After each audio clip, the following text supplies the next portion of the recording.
All right, intro and everything is ready. So, Randy, thank you so much for being our steward, our dungeon master, if you may, of podcast, and doing the extra work and giving us the class we deserve. I would like to say fuck you, Randy, for structure and everything, and I will rebel against the machine no matter what. This is You this is why contain me. Nick came on board and made a segment where he just makes up television shows that aren't that's real. that's fine, Nick. You do whatever you want as long as you do the fucking homework. Everyone watched Irregulars this week, right? All of it. Yeah, I watched All of it. I watched it again for sure. Episode 347 of the TV Dudes, recorded August 25th, 2021. Finding your gang.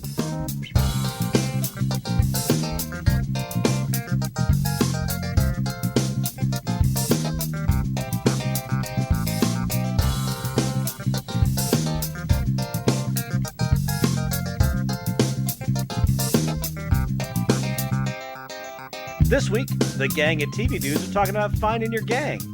It could be the indigenous youth of Reservation Dogs on Hulu, the difficulties being part of that police gang in the final season of Brooklyn Nine-Nine on Hulu, or finding your love gang. That's a thing, right? Modern Love on Prime. But before we get to all that, I'm Randy. I'm Kyle. I'm Les. And I'm Nick, wondering if one of those episodes was a gang bang. People all And over we the are the world, TV Dudes. Join the love gang. Join the love A gang. little questionable. You can see that over on OnlyFans. What? Not anymore. Yeah, for now. Nope, For a nope. limited time. They went back. They caved. They went back, but who knows if all their performers will, because, man, you want to talk about... They showed. Oh, did they cards decide there. they liked Yeah. money? Oh, yes, Yes. they went back. They went Oh, back yeah. immediately. They still want to be a company? But Yeah. you can't can't- unring that bell. Like everyone No. saw you do that. You can't like go. It's like you can't go into the office and be like, "Hey, we really appreciate all the hard work, but we got a buyout offer, so you're all fired." They're all laid off. And then come in, and then you come in the next day, and you're like, "Actually, turns out we have enough money to keep you guys on."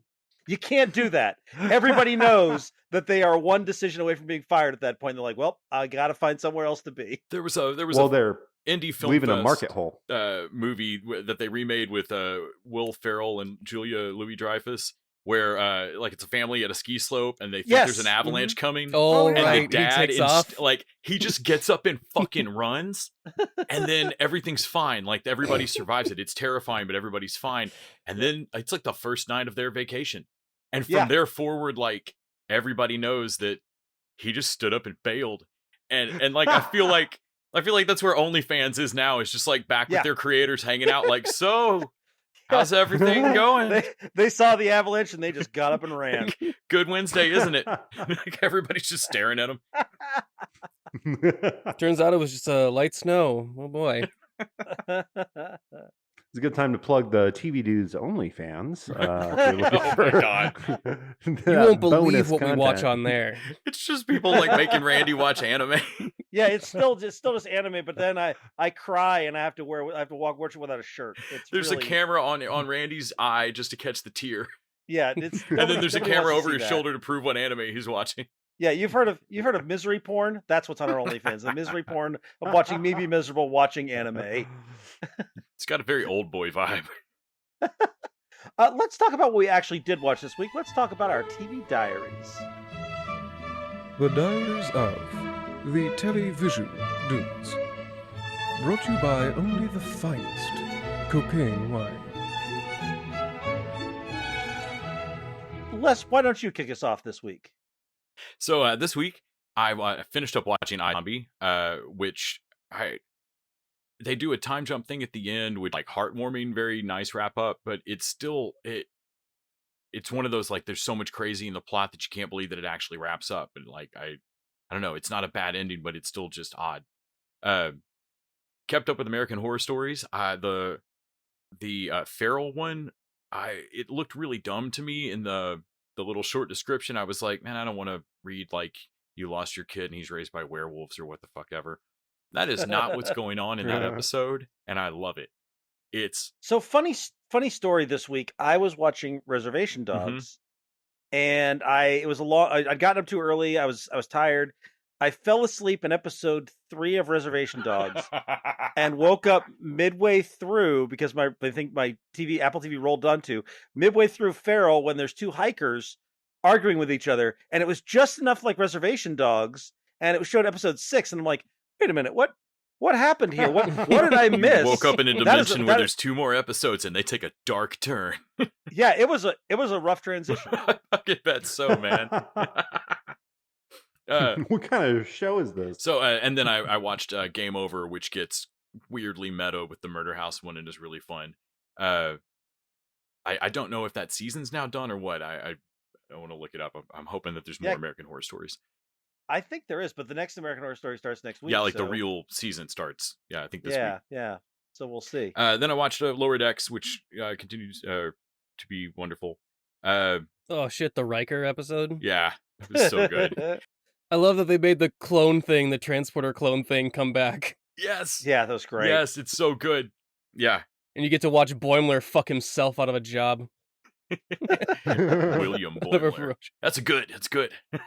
Yeah, I love everything. I love their portrayal of Riker, all of it. Watch the White Lotus finale, which it's 6 episodes long, and that show's really well written. I really enjoy how all the shit threads together in it. Watched Brave, the Pixar movie, which I had never seen. Hell yeah. Love I definitely Brave. get what people are saying, and that's the movie where Pixar was like, we want to learn how to do hair. Yeah. Because it's like Finding Nemo with water. Like, it's a whole other level of, oh shit, that looks better than every movie before this.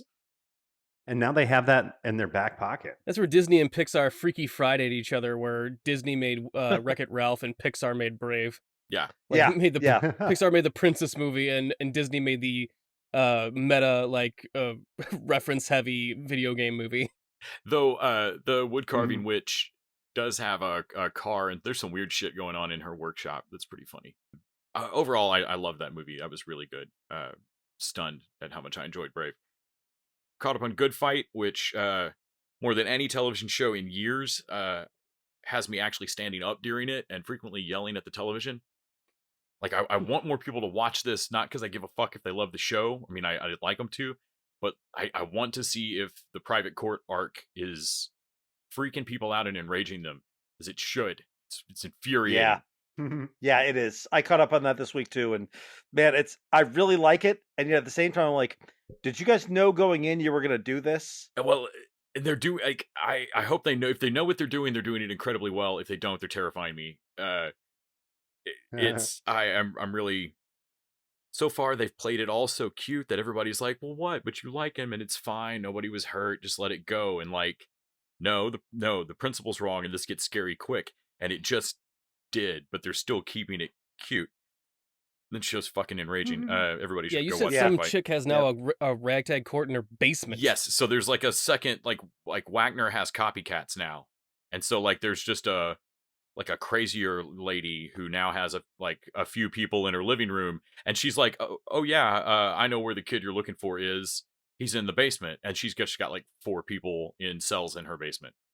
Can I tell you though? Whoa. The casting on that was the key, because CCH Pounder, the idea of CCH Pounder being like the neighborhood cleaning up the neighborhood judge lady, who her prisoner is like, man, your food's really good. Like, I was like, God damn it, I want to hate this, but this is I'm like, man, I think I'd be okay with that. That's what they keep doing, is like they keep putting like something that you're like, I know that this is a bad idea. Like, we shouldn't have a monarchy, but the king's so nice.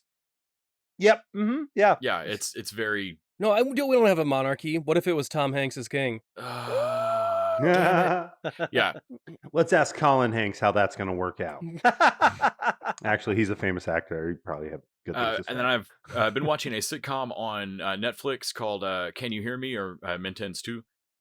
That is, if you compressed Shameless into like a 30-minute sitcom, which makes it feel very kind of Reservation Dogs. Like, these 3 girls are dirt fucking poor, and just getting into some shit. It's really like shockingly sweet.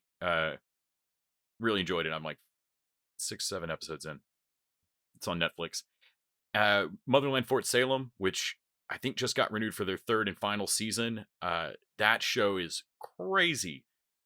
Season 2 just stopped giving any fucks, and like, hey, we've set up a witch world. Yeah, like it was just like, hey, we've set up a witch army. We don't have to play coy with magic at all. Let's just run with this. And it's the season finale was I think hit Hulu today, and it's just fucking wild. Watched one of my favorite movies in the world, Stiff Upper Lips, which is like an airplane style send up of Merchant Ivory movies, or like a scary movie type send up of Merchant Ivory movies. It's hilarious. Letterkenny, watched the Native Flu episode with all the three-legged dogs. It's the greatest bit. Oh, fuck. A three-legged dog. And look, Wayne. Another three-legged dog. Go watch Letterkenny. It's in the second season, I think. Skoden. Yeah. We'll talk about this in a minute, but I stand by it that if you made a show about Tanis and the natives, you could make Reservation Dogs. Like, Yeah, for sure. It's got a very Yeah, Letterkenny vibe. Yeah. Caught an episode of 30 Rock, of course, caught up on Brooklyn Nine-Nine. Stargirl continues to be wonderful. What If continues to be wonderful. And then, of course, Ted Lasso. I also caught up on Titan's latest episode, which I'm realizing, in their own weird way, HBO has indeed made the 14 bajillion hour David Ayers Suicide Squad cut. It's called Titans. I don't know why they made Teen Titans into the Suicide Squad, but they very much feel like they fucking have. You funny. Yeah, I forgot to mention the double dessert of What If and Ted Lasso that we're going to talk about. I also watched Stargirl. I caught up the last 2 episodes. Man, the stuff they're doing with Jade and the Thunderbolt and Shade and Eclipso, like, it's really, really good. I also finished up Superman and Lois, which I liked, but I'm kind of hoping for one of the things that bugged me about Superman and Lois, and Les, we haven't talked about this so much, but I know that I can't quite tell if this is in the CW verse or it's like off to the side, because we know Diggle and Lila are in there, but like when Kryptonians are invading Metropolis, I wanted the Flash or Supergirl or somebody to show up to help the poor bastard and they've out. had Supergirl in the Phantom Zone on her own show, but I started to watch Supergirl. I didn't put it on the list because I didn't make it very far into it, and that was something that was just infuriating me, and I'm gonna have to sit with for a minute before it's not actively bothering me. Like, where the fuck were all of y'all during all of this? Yeah, and I have to believe that this is basically an alternate world. That basically it's that, like, Lila. It happens to be one where there's still an Argus, there's still a Lila and a Diggle, but that Supergirl isn't in this world. That there isn't a Flash, there is no Justice League, because it doesn't make any sense if nobody came to help them. The Legends didn't show up for this. Like, I feel like it has to be only Superman, which is a little bit weird. Yeah. So yeah, I caught up some comfort food movies. I watched Ocean's 11, which I love. When Harry Met Sally, in part inspired by Ted Lasso, and then Little Mermaid, because Megan likes animated. Her comfort food stuff is animated, and so we watched Little Mermaid, which held up pretty well. We also started a couple more rewatches. We watched a couple more episodes of season 5 of West Wing, and I've realized what the problem with West Wing season 5 is. I hear that this gets better, but basically, West Wing season 1 through 4 took place in the tail end of the Clinton years and the early part of Bush, and like 9/11, and it was basically like aspirational politics and seeing these people stand up to the right-wing douchebags, and it was it was like, it wasn't realistic, but I enjoyed it. In this season, they've decided that basically the Republicans are running the table, and they have this powerful House Speaker, and it's very frustrating to watch. So I'm like, yeah, this is realistic, but I don't want to watch these guys lose over and over again. Yeah. And I'm hoping that will not be I'm hoping that they will find that balance, because right now it's just like, I don't want to watch ineffectual Democrats lose. I can watch that in real life all over. I watched a couple more episodes of season 5 of Glee, which season 5 is where one of the cast members, Finn, had killed himself or died of an overdose or something, and they got real weird with it. Like, there's an episode that there's puppets. There's an episode that was very clearly like the fans requested songs. There's like What the Fox Say is the closing song. There's some very strange shit going on in Glee, even by Glee standards. There's a karaoke episode?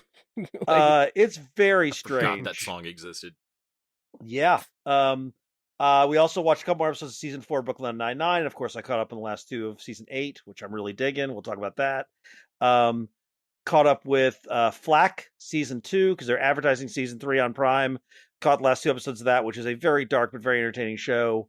Watched the latest episode last week tonight, which again, just about as enraging as West Wing. And then I caught the Mandalorian Gallery. We know from the Power Rankings, one of the most powerful shows on TV. Yep. They did that episode that was how they made the final episode of season 2, how they did the technology for Luke, how they kept it secret. It's a really good episode. Those Gallery episodes are always pretty entertaining. Man, I would love to see how they made it almost as good as some of the deepfake people on the internet.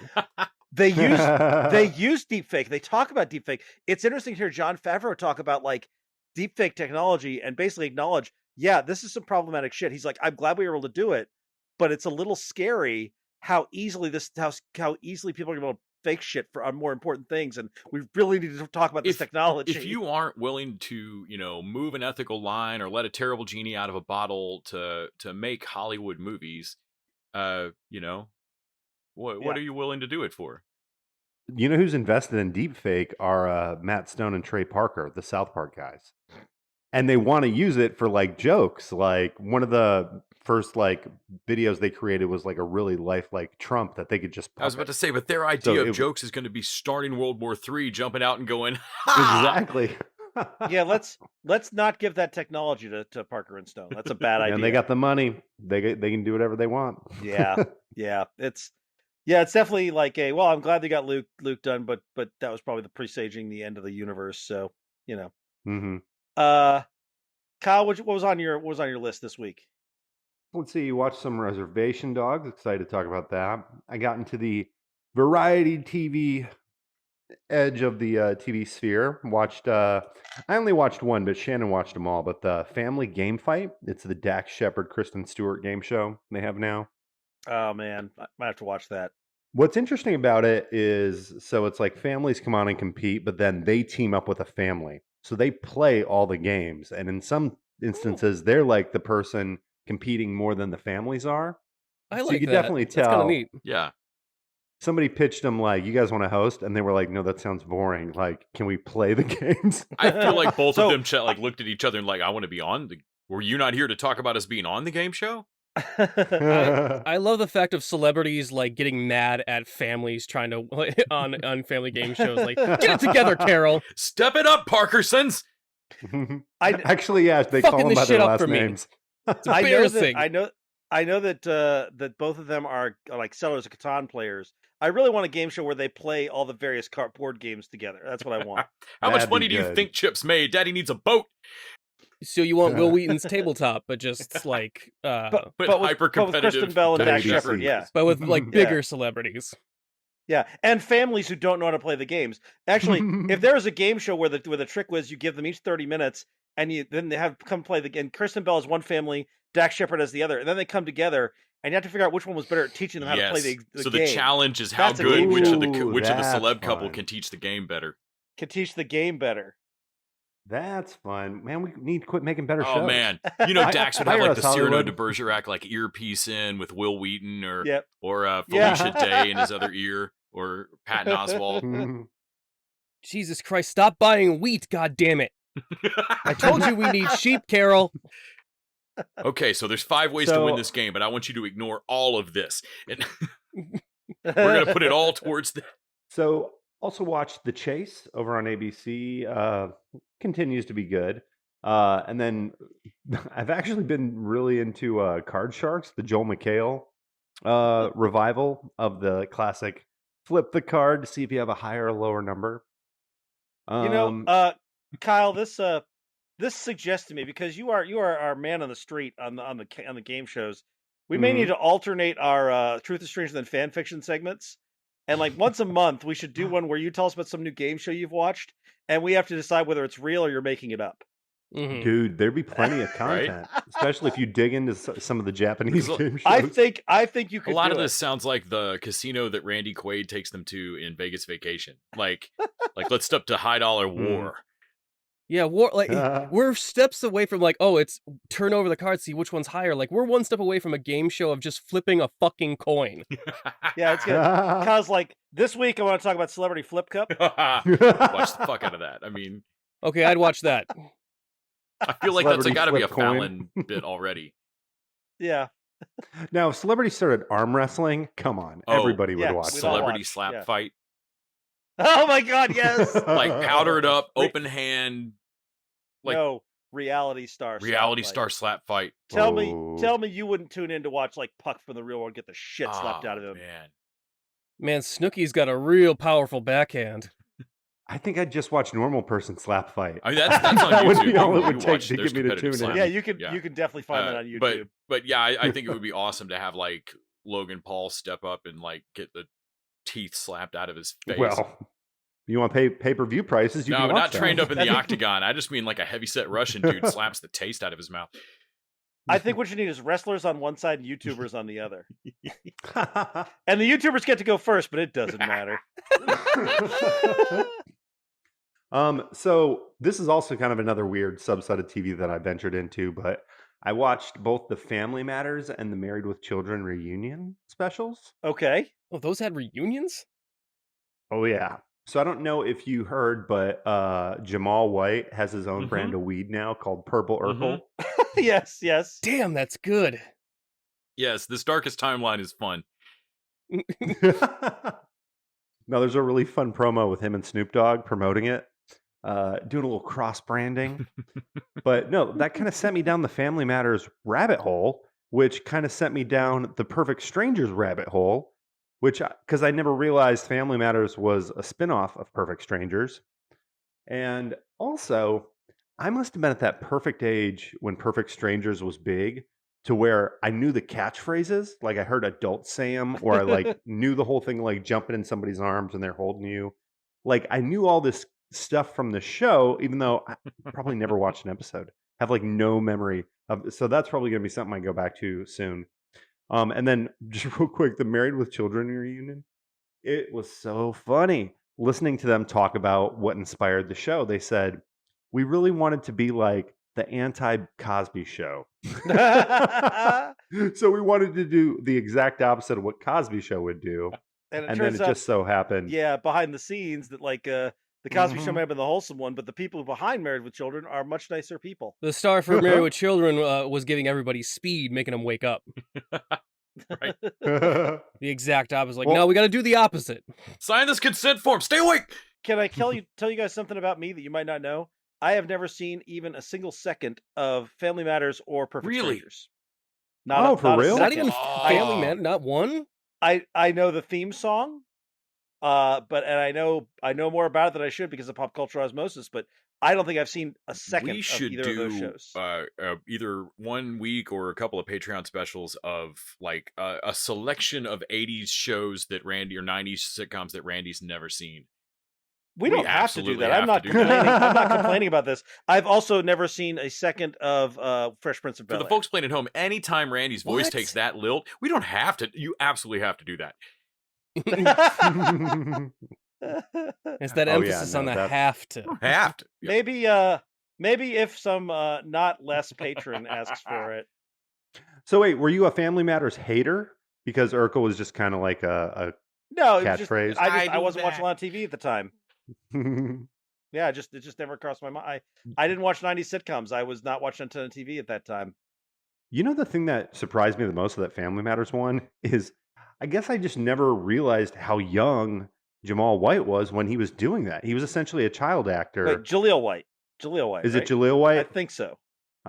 Gosh, people are just like rolling eyes so I mean, hard. don't at get me right wrong. now. I've never seen the Urkel. show, but I think that's the name. I know it's Jaleel White because of the movie Big Fat Liar, where they pronounce his name wrong over and over again. They keep calling him Urkel. Jaleel White. Yeah, my apologies. But it's you don't really look at that performance and think child actor, even though that's exactly what it is. But Yep. now he's just kind of hitting above his weight Was it class. Key and Peele that did the sketch with him? Family Matters, It thing was with- indeed Key and Oh, it's Peele. so good. Yes. where the Yep. kid that plays Everybody Hates Chris came in and played Urkel and had telekinetic Yes, powers. he's basically like the kid Yeah, they from were- the fucking Twilight Zone movie. The Twilight Zone. Yep. Reginald Vell Johnson plays Yes. himself. It's like, what do you want, man? He's the king around here. We can't do anything without him now. Got 2 more episodes. No. Nosebleed. There's an episode where I turned into a fucking car.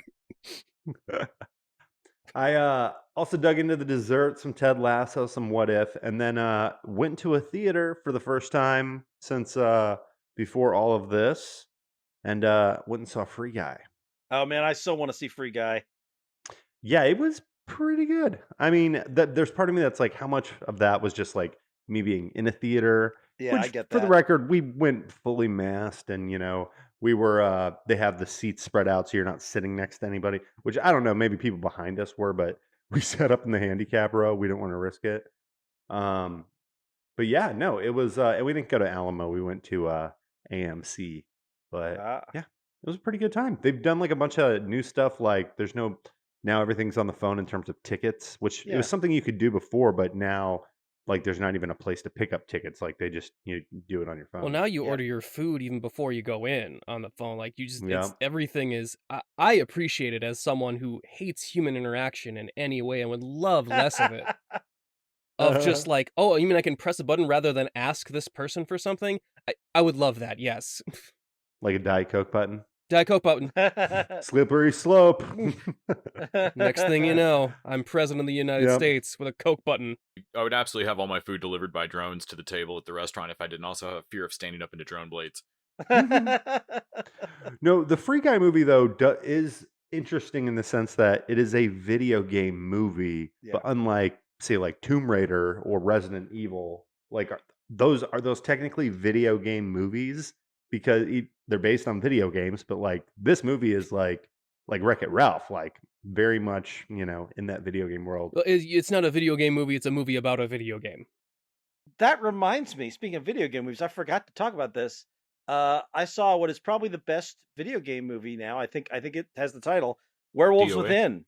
Oh, Oh, right, yeah.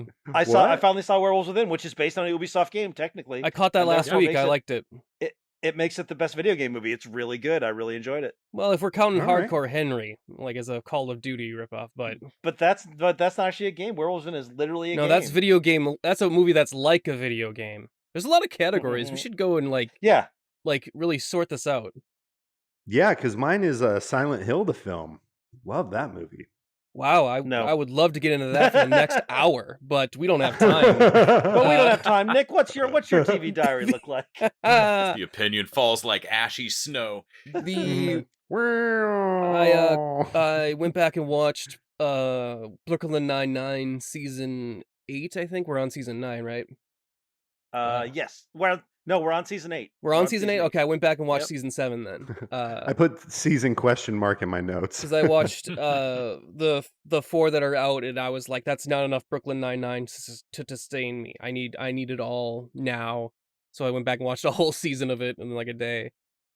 See, I watched the Captain America movies because of the Captain Carter What If. It was making me really nostalgic for some Nazi punching. Yep.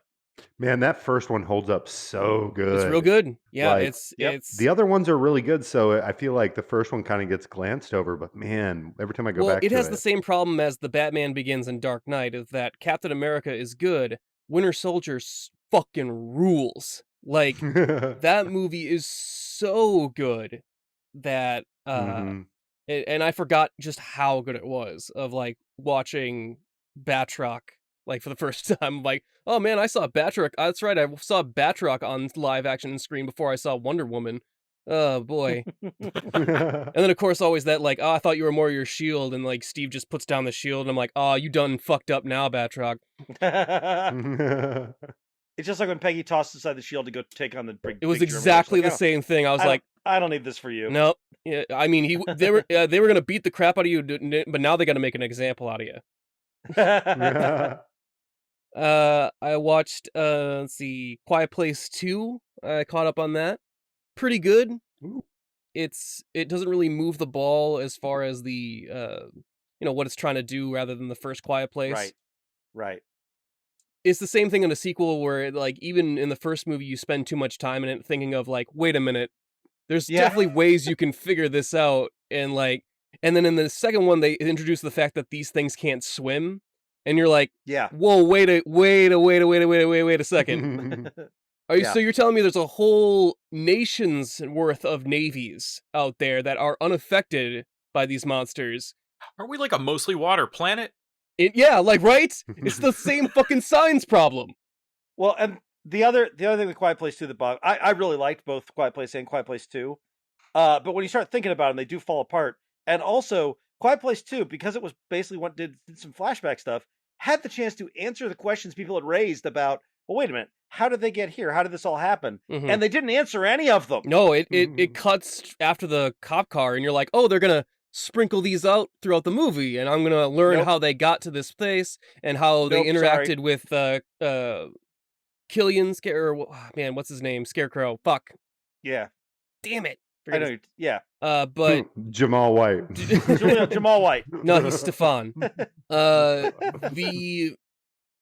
But yeah, so it was okay. I watched Planet of the Apes movies, Rise, Mhm. Dawn, and War. Those are good movies, man. Mhm. I think we forget about those movies and people don't talk about them a lot. Those are fucking good movies. They are. Even have without the CG Lithgow and accomplishments. Franco both been canceled? What's What? it? Have Lithgow and Franco both been canceled? No. I don't know about Lithgow. No, Lithgow but hasn't. Franco, It was. I was thinking yeah. of the.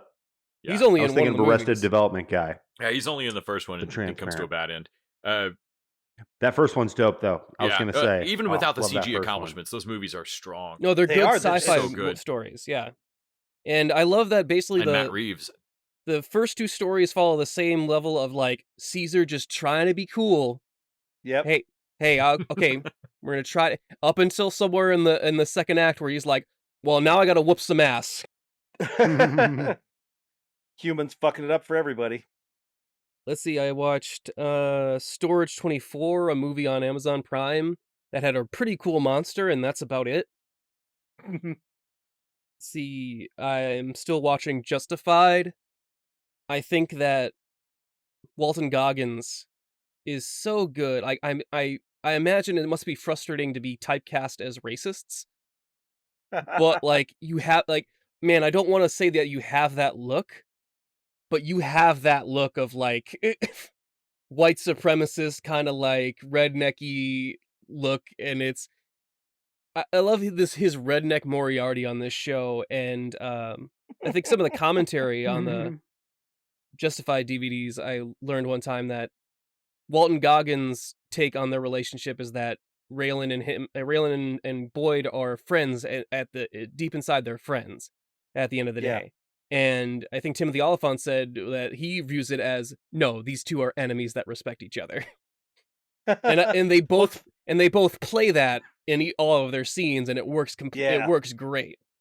Well, it's Yeah. funny. I guess this might be Walton Goggins. This might why he started to do the unicorn. He's like, man, can I maybe just play like a nice dad who gets laid sometimes? Like, can I do that instead of being the king racist of all racists? Well, him and Oliphant Love have the same Unicorn. problem of being born in an era where we don't do westerns anymore. right. Because Yep. Oliphant is the Clint Eastwood hero of our time, and Boyd is the villainous western, like Black Hat. Mm-hmm. So if they were in like the 60s, 70s, like they would have been like having work all the time. You know who let them both be cowboys? Who's that? Quentin Tarantino. Oh, right. He did. He had him. Oliphant plays, and in the Once Upon a Time in Hollywood novel, which by the way, if you dislike Tarantino, is going to be just interminable. But if you like him at all, is going to be interminable but good, but a fun read. It didn't change. No, it's still Tarantino, but he spends so much of that story on Oliphant's character being basically the new hot shit at the network, and like he's got this new pilot, and he goes out drinking with Leonardo DiCaprio's characters. There's whole scenes that were not in the show, and it's clear that Oliphant was supposed to have a much bigger role in this movie if Tarantino had done it this way that he did in the novel. So yeah, he has him playing like they had this Gunsmoke type TV show. And then, of course, he cast as King Racist. He's got him in. He's got Boyd as in Hateful Eight. in Hateful Eight. Yeah, and I think he's in Django. Django Unchained. Yeah, Yeah, playing a racist. he mispronounces Django's name. Yes, he does. The Django. Then he threatens to cut his nuts off. I always remember Timothy Oliphant as the porn producer and the girl next door. Yep. Oh I just yeah, watched that not too long Yeah. ago. and the drug dealer in Go. Go. Yes. Oh, yeah. Yes. Yeah, so Spiky-haired aughts Tim Oliphant is a dangerous man. It's true. Spiky hair odds. I kept up on. I caught the last couple episodes of last week tonight. I fell behind on it because I find it unbelievably depressing. I Yeah. am behind on it too. It's gotten to that point of where I think even he like lets go some of the jokes sometimes of like, what the fuck are we doing here? Although he did Yeah, say goodbye yeah. to the void in this last one, which Yeah, was they're a going, pretty they're leaving fun the bit. void. Yeah. Oh, wow. H. John Benjamin like sings a song at the end of it. And, like, I'll have to watch that. and then I watched a show that if Les is ever like gone for a week, I might have to use for Stranger Than Fan Fiction, because he introduced me to Bravest Warriors on YouTube. You remember when you told me about this, Les? Yes, it's so good. It is the strangest like sci-fi level. It looks like it's an animated like Adventure Time, has the nonsense of Rick and Morty, but is, I want to say it's for kids, but also it goes some It's- weird but fucked it's up not- places. Like one of them's got like power gloves, like that help him fight. Oh. But they're sentient. Like it's an AI that's in love with him, and they're not dating. And they're jealous. So like his gloves are jealous of him in fights. In the first episode, that glove kills one of the fucking princesses they're trying to save because he's jealous. They're in like in one point I think it's in the first episode, they're in a time loop problem, and then like they've already walked in here as a team, failed and died, and like a second later the doors open again, and they step up and see their own corpses, and all of them are like, nope, and turn and walk the fuck away. No, you see, they find their own corpses, like, okay, in the next 5 minutes we die, and then that team dies, and there's 2 sets of bodies of each person, laying it like right next to each other. Then the third team comes up and is like, fuck this, we're out. Yeah, sorry. Nope, sorry. Hopefully this will wear off on its Turns out own. we can't do it. And they just fuck off, and that's how the episode ends. This show is so good. It gets so weird. I mean, like that's the start of it. It gets. I watched so weird. the bathroom hologram episode, which was pretty good. Oh yeah, yeah. They have a holodeck that's just their bathroom. They have a holodeck that's also the bathroom. What? Hey, where are the bathrooms on the Enterprise? In the holodeck. That makes no fucking sense. That actually sounds very pleasant. Like one of them keeps showing up from the future where he's like a time god. He's an emotion lord, or Emotion whatever. lord. Yeah. Mm-hmm. And he can just make random things appear. He makes like squirrels jump out of their mouth. It's fucking like insane and so watchable. Bravest Warriors. It is one of the best cartoons ever. Yeah, all of it. I think all of it is available on YouTube. So That seems like a pretty smooth transition over to Truth is Stranger Than Fan Fiction. Imagine, if you will, a reality containing television programs so bizarre they are indistinguishable from the ravings of a madman. Is the show you are about to hear simply a fabrication in the mind of a man with clearly nothing better to do with his time? Or is the truth indeed stranger than fan fiction? I would like to give you guys a little insight. My friend Mandy, who is one of our patrons and who can never meet Nick in person because the space-time continuum might erupt. yes, we are either clones or variants of each other. She messaged me to say that she has had a new game that she plays where she sees how few words Nick can say before she guesses if he made it up or whether it's a show. She said in the episode from August 13th, it took her 1 sentence. Which one was that? I don't remember. But basically, she said it's a fun game for her. And she said, we need to do a patron or a side episode to see if Nick can stump her. And I think that might have to happen at some point. Geez, I'd have to go actually. With you guys, it's easier because I can pick stuff that people know, like, and you guys won't. Like, it shocked me when you knew about Assassination Classroom. I think it'd be a fun like lightning round, basically, where we just have Mandy there, and you like start things, and you're like, and it's this. She's like real, and it's we're like how many seconds? And she's like real. Fuck. And you're like, God damn it, lightning round. The TV chase. That's a Patreon episode. Is on. Dun dun dun dun dun dun. But this week, Mandy's not here. She's just out there in listener land, seeing if she can guess before we do whether truth is stranger than fan fiction. All right. Well, good luck, Mandy. Okay. So whose turn is it this week? Man, who went last week? I think it might be me. I went last week. Okay, so Les's turn. Les, your choices are U and W. W. It's twice the letter for half the price. Always go with the more U's. Okay. So this show starts with our main characters fighting dinosaurs. False. Wait. Sorry. It's not the lightning round yet. Yeah, they actually are like fighting dinosaurs like it's in medias res, or what we think is in medias res, and they're back in like 3 million BC or some shit. And then another character, a side character, comes out and says, "Hey, this is episode 1, guys. We can't start the episode here in the middle of a mission that's like 10 years in the future." Like, no, but this is the cool part. No, we have to start from the beginning. Okay, fine, fuck it. And they go back and actually and then the episode starts actual episode 1. And that's where we learn that, the world has been taken over. It's the year 3000 and, like, there's an X on it at the end of it, where it's like, it's the year 3000 and something. And the world has been taken over by the Chrome Dome Empire, which is a really cool. They are a cult that believes hair is evil and is on a mission to shave everyone's head. Randy, it seems like they've got to you. And I like the idea Chrome Dome is actually pretty cool, because it gives them a sci-fi element with the chrome.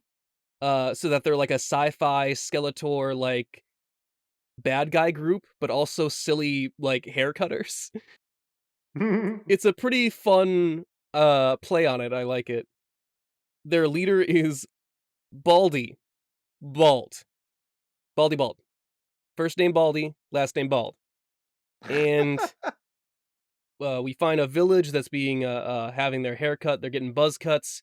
It's awful. It's torture. And we meet a young girl that is saved from having her hair cut by our main character, who is a giant man with a full afro full of hair. That is his mission to fight for hair. And he fights not with his head hair, he fights with his nose hairs that come out of his nose and fight the Chrome Dome thugs. So he goes into like a flashback thing, which the young girl gets sick of halfway through. No, did that explain it? No, okay, well, when my father was, no, I don't want to watch another fucking flashback. Like, the girl is somehow watching it with us. Like, this whole show is kind of a meta, like, parody sort of thing going on. And we learn in his flashback that he can hear hair. Like, he can hear the thoughts of hair. He's telepath. He's a hairopath. So when the hair gets cut, I guess it's a special, like, torture for him, because it's sentient life in this world, I guess. And we learn that his father gave him away as a child to the Chrome Dome Empire. I think his dad I think they say he's a hair follicle. He looks like a sperm. And I think one of my favorite jokes too is like the guy, like, what was it? He brings out his action figure, and he's like, he says like, "Oh, it still smells like Michael."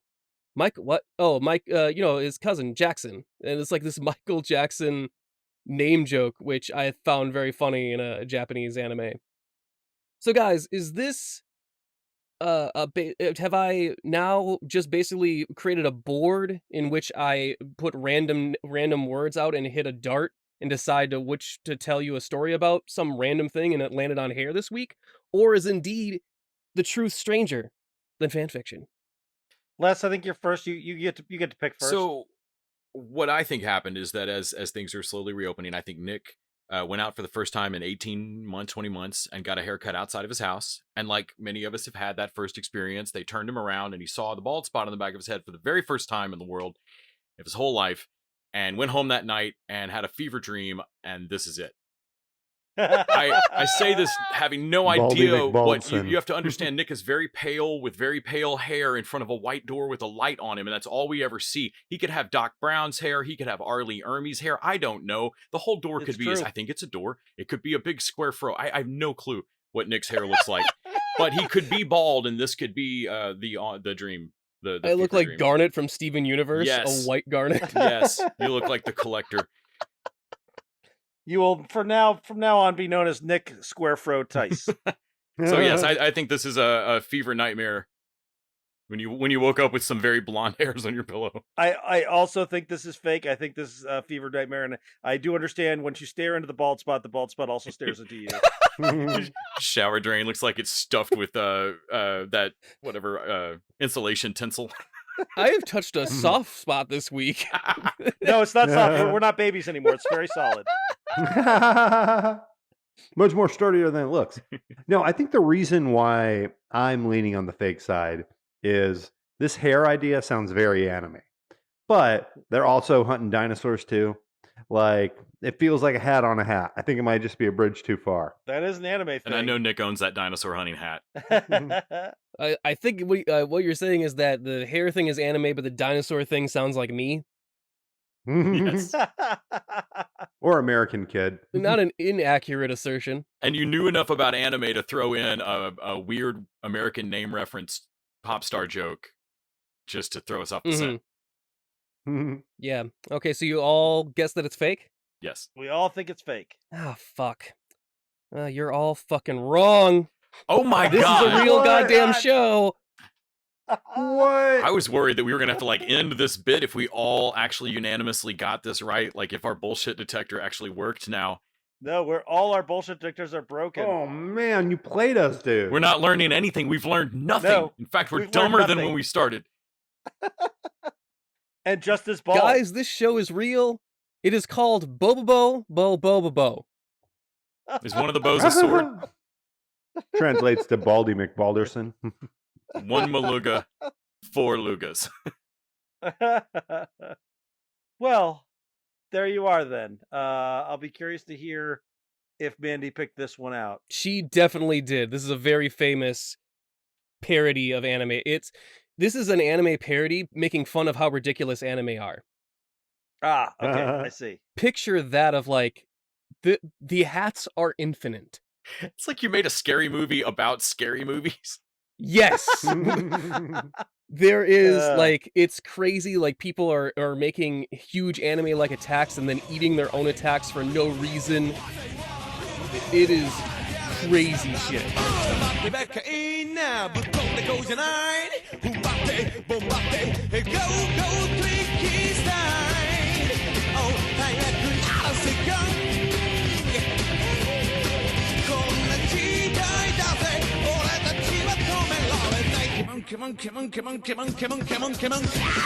Well, this is a good time to remind people that you can support us by going over to patreon.com/tvdudes. You throw us $1 an episode. In exchange, we get to keep up our streaming services, pay for our hosting costs, and you get bonus content each week. This week, we return to the Muppet Marathon with Christmas in August, just like Ted Lasso, so we can cover the Muppet Christmas Carol. We also have our $20 showrunner level, so if there are shows you want us to throw in the rotation, you can buy at that level, give us a couple of ideas. This September, we'll be talking about Psycho-Pass, thanks to our patron Max. As always, I must tell you, it does not have to be anime. It does not have to be an anime. You sure it's not of any written kind. somewhere? This is another one you of those can- secret phrases, kids. Like you win every time Randy says. It doesn't have to be anime. All right, let's get down to business, specifically the new business. Hold this on, week. Randy, 1 second. Oh I no. am still confused by this tier. I just need to know No. if they so chose, they could choose something that was fully available on YouTube because no one cares No. about the copyright anymore, correct? No, it has to be on a streaming service that we It could have. be literally anything that I find online, right? And No, Randy doesn't nope, have nope. YouTube. He won't pay for No, I it. will not pay for YouTube. Yeah. No, YouTube we're not watching things on It YouTube. could just be We things ma- that I we have made on a an- hard drive somewhere, right? We made an exception for Marvin Lanier because he put us on that British show, and if you put British shows on there, Kyle will make us watch it anyway. So Well, I can get that on VPN. All right, so if we could find on a streaming service the show Cyborgs and watch Hog Kong fight Cannon Bull of the Bionic Bull team in their epic showdown, that would be something that they could do, correct? Cyborgs. Pig out. I guess if y'all are trying to get me to quit this whole gig, that would be a good thing to do. So what you're saying, Randy, is that would be your swine song. Oh God. Yeah. I like how the patron call has become just an increasing attempt to break my spirit. What you guys don't realize is my spirit was broken a long time ago. I can't get any more broken. No, this is like mosaic art in the mental institution after your spirit broke last year, Randy. Let's talk about TV instead. Let's talk about Reservation Dogs over on Blah, FX blah, on blah. Hulu. This has Taika Waititi attached as one of the producers. That is what sort of put it on my radar. It is about basically these sort of indigenous, I want to say teens, Mhm. who Yeah. are sort of petty criminals. They have this idea that they're going to, by committing petty crimes, they're going to find a way to escape to LA. They have another gang that's sort of at odds with them. They have parental issues. What'd you guys think of this? I really liked it. enjoyed this. Same. I feel like, Loved as it. opposed to Wellington Paranormal, this actually is worth having Taika Waititi's name on it. Like this Nailed it. feels thought through and tightly enough written with the characters. There are allusions Well- to like their friend, like that this town killed him. We don't know exactly what happened. I don't think yet. Yeah. But them saying goodbye to him in the first episode was. I'm really struck by how funny I find the show and how sweet it is as well. I really like the little characters in it. I like Zahn McLaren is big. I noticed the other super native show that came out recently, Rutherford Falls. Yeah. The co-creator of that is the Indian or Native Health Center desk worker. Oh, Yeah. really? Oh, Uh, okay. Yeah. Oh, wow. I hadn't even caught that, but yeah, that's right. Wait a second. So the sheriff in this show is the same guy from Westworld? Oh, who you did the interview Yeah. with. Available on tvdudes.com. Indeed. The tvdudes.com. So I thought this was interesting. I liked it. It looks like nothing else is like this. So Rutherford Falls is nothing like this show, even though it's got some cast members in common. But I found my interest in it waning as I kept watching it. I was like, it's not quite funny enough to be like What We Do in the Shadows, and it's not quite, the characters aren't quite developed enough for me to like really plug into them. I found it compellingly watchable in just the fact that these are petty criminals stealing weed from grandmothers, and I still root for them because they're trying to get out of this town, a town which I am very familiar with in the fact Yeah. of this type of town. And I understand their desperation. There's this desperation behind the entire show of like, we need to get the fuck out of here. If we don't get out of here when we're teens, we're gonna be stuck here for the rest of our fucking lives. And like, it's there could have been many ways that this town killed their friend. It could have been like the meth problem the town has, or like just like it's. I like the of course you know my profitity for the over dramatic pretend shootout thing with the paintballs in this episode. Last Yeah. week it was the Nerf darts with Ted Lasso. This week it's the paintballs. Love it every time. It's hilarious. I love that it starts his vision quest with that Oh, dude's one of my favorite hilarious. parts of the show. yeah, that warrior, that Native American warrior that like died immediately. That is it, is great. It's That good. stuff's fantastic. Oh! I saw that Custer. fucking I horse. saw him. Like Son of the Morning Star, that guy fucking right gopher- there. Yeah. Gopher hole. Fuck. Yeah, I laughed pretty hard at this at a lot of the spot. I like, on the one hand, the look at a culture and like a set of inside jokes that you don't hear on shows, and like in a lot of regards, it reminds me of Letterkenny in that where it's got this. If you just did a show about like Tanis and the natives, or like the question on Letterkenny of where are the parents and where are the children, like where are the other age groups in this show? I feel like if you could do a show of like the 3 or 4 younger kids in Letterkenny who think that the Hicks and the meth heads and all of it are just fucking stupid and want out of this shitty town, and that would be this show. So I really dug a whole bunch of it. Also, weirdly, I'm terrible at recognizing skylines or anything from shows, but very, very rarely do I see anything that's actually shot like where I grew up. Okmulgee, where they're filming this, is like 3 hours north of my hometown in Paris, Texas. So it's other side of the Red River. It's like $6. You grew up in Yes, Paris? Fancy. Indian Nation I Turnpike. love less that I got that same feeling, even though I grew up thousands of miles Yeah. away from you. Of just like But with there's something about the shitty scrub trees and crap, and like they're talking about around just the scenery of it. Very rarely do I have that moment of like, why does this feel real familiar? And like, oh, because I went to college a couple years in Tulsa, and this is like Broken Arrow. When they show the rich house that the mom wakes up in, it has a very like, oh, yes, I know exactly that era of rich neighborhood in Oklahoma. Yep. Okay. there's something about the ratio of buildings to patches of actual foliage and trees, of like that. Like once you hit a certain square foot ratio, it screams like desperate, poor neighborhood that kills children. I also really crack up at the Mako and I can't remember the other guy's name. The twins. two twins on the chopper Oh, bikes yeah. that basically get like all of the trouble that's happening with these gangs is basically from them.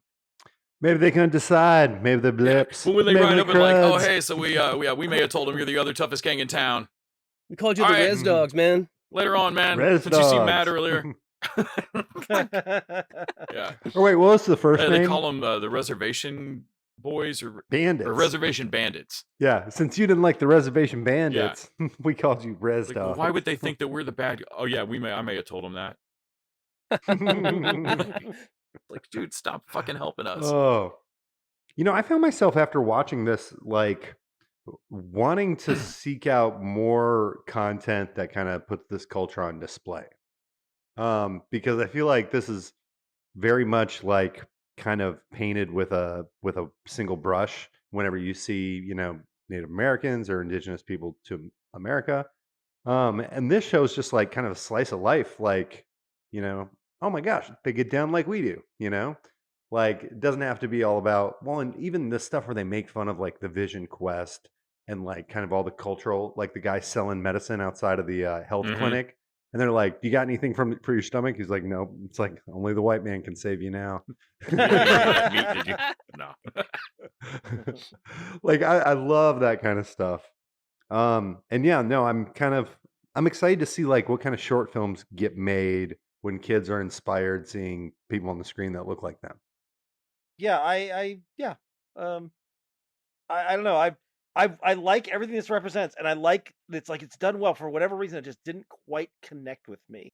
Maybe you lived up in a nice neighborhood, like you grew up in. I did. I grew up in like suburban Maryland. I never experienced anything like this. So Yeah. I never stole a truck full of hot Cheetos or anything Between like that. this so. and How Mayor of Easttown, fun. I feel like my childhood's being pretty represented. When she goes to the doctor and he's like, "So how many bags of these, or how many of these do you eat a day?" And she's like, "Bags, one Yeah. tea, Teen. yeah, like one teen, Yes. 4 or so." he's like, "Stop that! That's Yeah. why you're." Okay, you gotta stop eating these. You're gonna die. yeah. But they're Bobby good. Lee Have is you the tried doctor. them? And Yeah. he's outside yeah. smoking a cigarette and tries one and like, oh shit.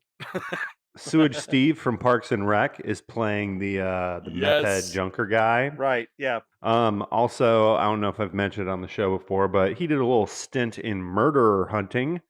He had a blog, and I guess possibly trying to make a documentary out of it. But yeah, he was like hunting down some like cold case Oh in shit. Southern California in Huh. between Parks and Rec and Oh this. shit.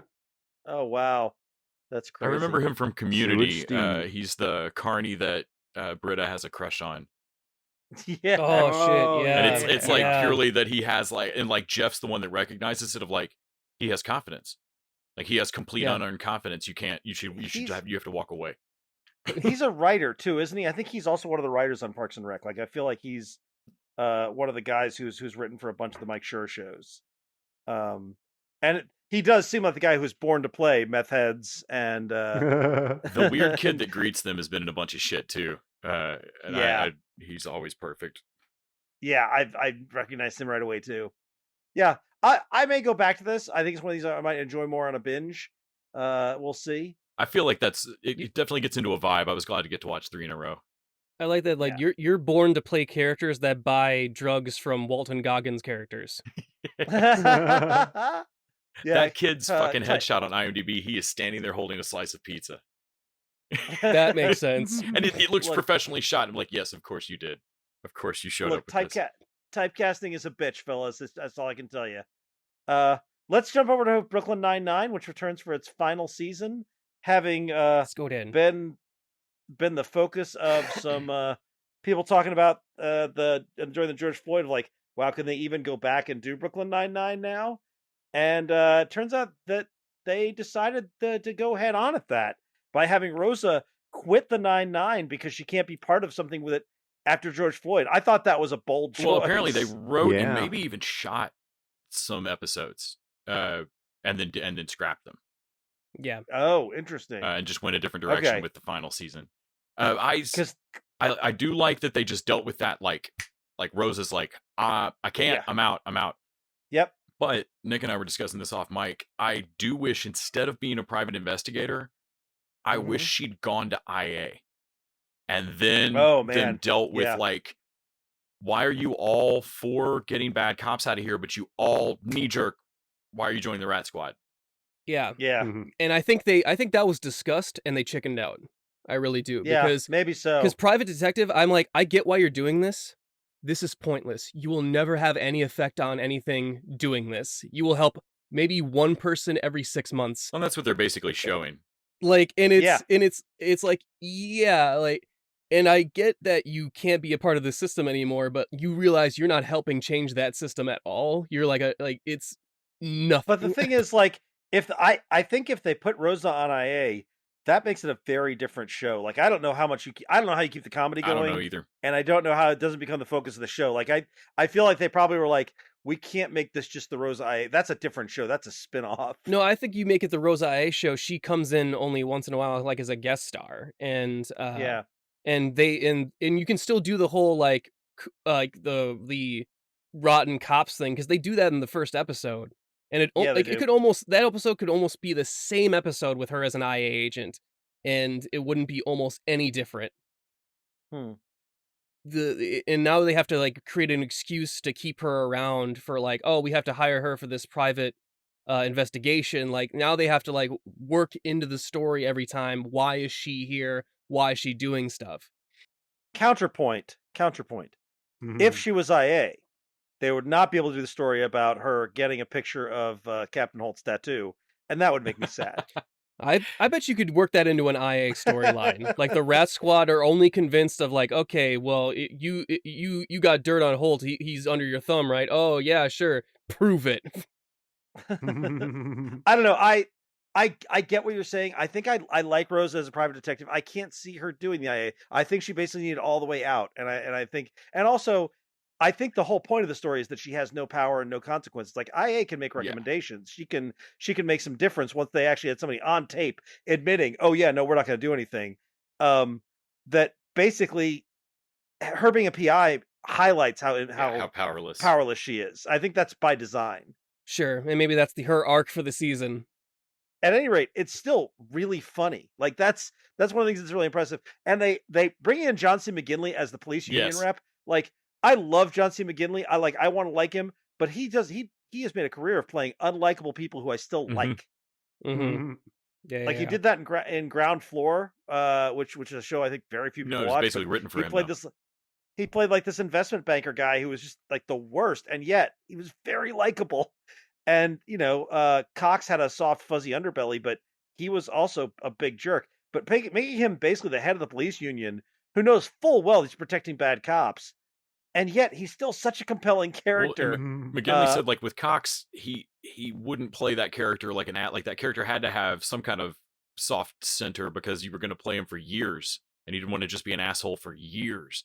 But with this guy, it's like in and out on a victory lap season for this cast. Like he just gets to come in and be like not evil, but that guy cares about nothing except Billy Joel, his mom, Islanders, and his podcast, and and the Boys in Blue. And like McGinley was real clear about like, no, he doesn't give any fucks about detectives. Like y'all are not Yeah. cops. Only the flatfoots in uniform. Yeah, like that's where they differ is that I didn't realize we were watching from Brooklyn Nine-Nine, like we're watching detectives of a upper level and Holt and like Sergeant Terry Jeffords, and we're not watching like when they do the the blue flu and everyone is gone except for them, Mm-hmm. and Yeah. it's like these background cops we were never paying attention to, and I don't know, John C. McGinley playing the Union rep might be the most brilliant piece of casting I've ever seen. Yeah. With his like now like I can't talk to someone like me. Oh my god. Like, you're anti-cop. I am a police chief, which makes it that much Much more worse. disgusting. Like this is a very frustrating conversation. I Oh, love that was back and fantastic. forth. I love that whole Yeah. thing. John C. McGinley is my favorite actor that hates Grant. That's right. Wait, what? Oh, you remember this, right? No, I remember Grant pissing off Ken Marino. Oh, okay. I didn't hear about that one. I had back when I ran a podcast for Stand Against Evil. I had Grant on for one of it, and he wasn't crazy about one of the episodes. And I actually got an email from a producer I was working with at the time to get interviews. And this is how I knew that John C. McGinley was listening, because he said, "Whatever you do, don't have that motherfucker Grant on ever again." Oh man. Or I'm sorry, he said that son of a bitch. It was very specific. It was that son of a bitch. Now, I'm saying this, I heard this secondhand from the producer person. I didn't hear this from John C. McGinley himself, so this is alleged. But I really hope it's true, because that's hilarious. That's hilarious. That's fantastic. I thought having Scully and Hitchcock, one of them retired and on an iPad is a great change. Like that's a fantastic. I love how it changes nothing about the show. No. Like, And how he ended up there. Like he got scammed and catfished into it. But Yeah. jokes Is on he in her, he Phoebe? loves it there. Yeah. I forgot where he's at. It's a And then doing the kids stuff with Jake and Amy, which I was worried that was going to be like a bridge too far, but I really liked that too. no, I like that. It seems like Jake is willing to like. I think they're like almost turning on like I might become a stay-at-home dad. I'd be okay with that if you want to Yeah. go with you, because Amy's career is going to be going to actually affect and make change and do stuff. Jake's Right. never going to be higher than he doesn't want to be higher than the detective. and this might so- give Right. Jake the out to answer the question he's having with whether to stay a cop. Yeah, because Yeah. him and Rosa have that kind of dynamic now, that thing between them now that's kind of unspoken but always there of like, you leaving makes me think that what I'm doing here is pointless, and Yeah. it's tough. My favorite thing that's opening up this season is space for Boyle to come into his own and be a badass, which is cracking me up. That like that Boyle's clearly, like in the baby episode, like he's clearly been doing a number of things for years to help Jake feel like he's ahead of him.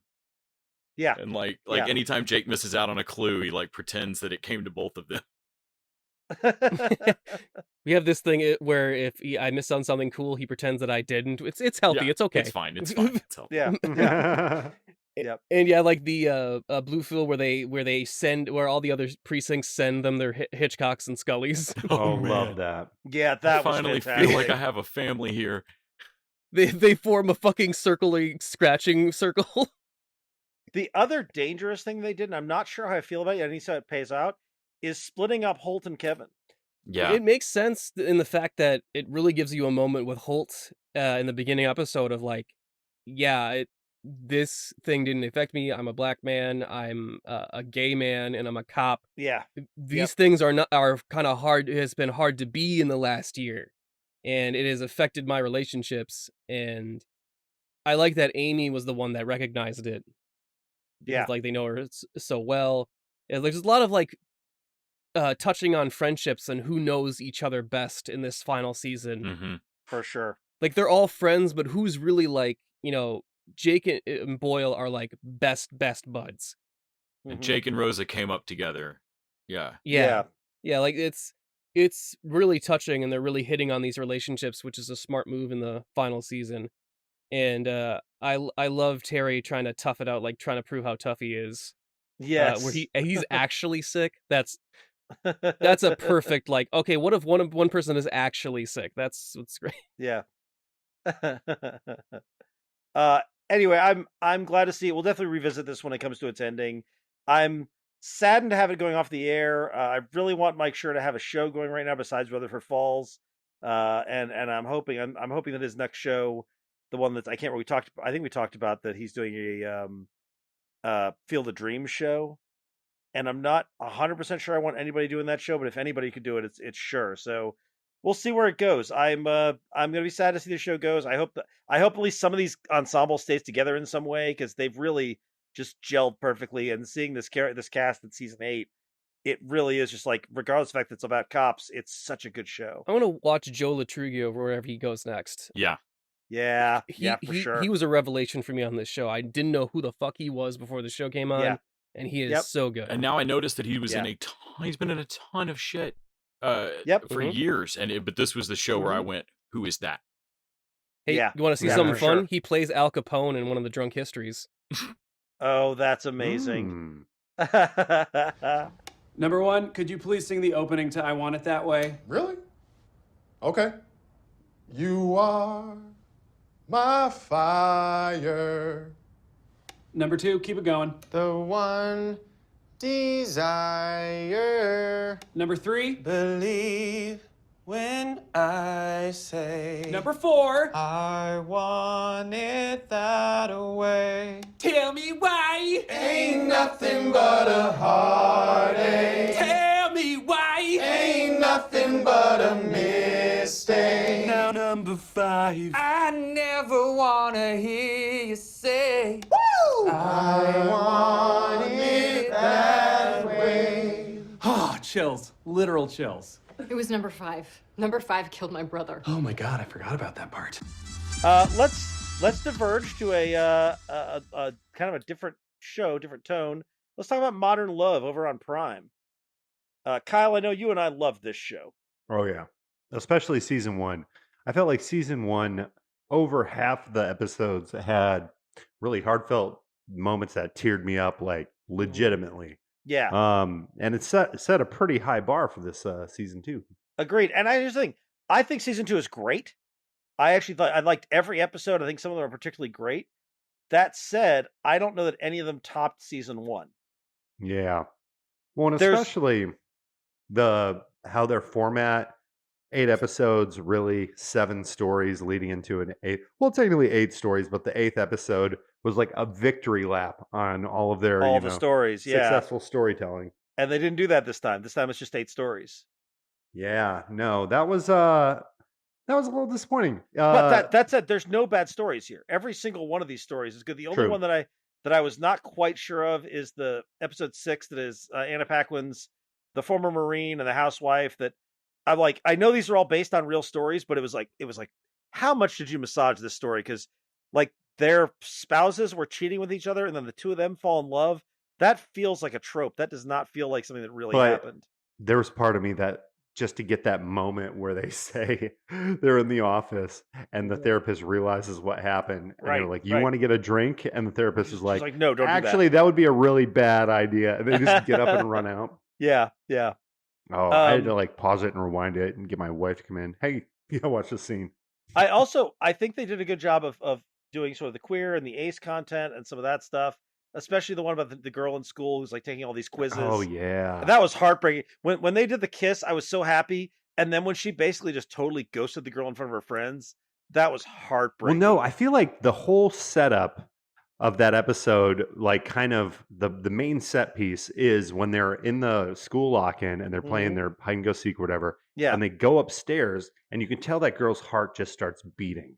Yeah, and it doesn't stop because then it's we're hiding. Then it's the kiss. Then it's her friends are calling her out. Now she's lying.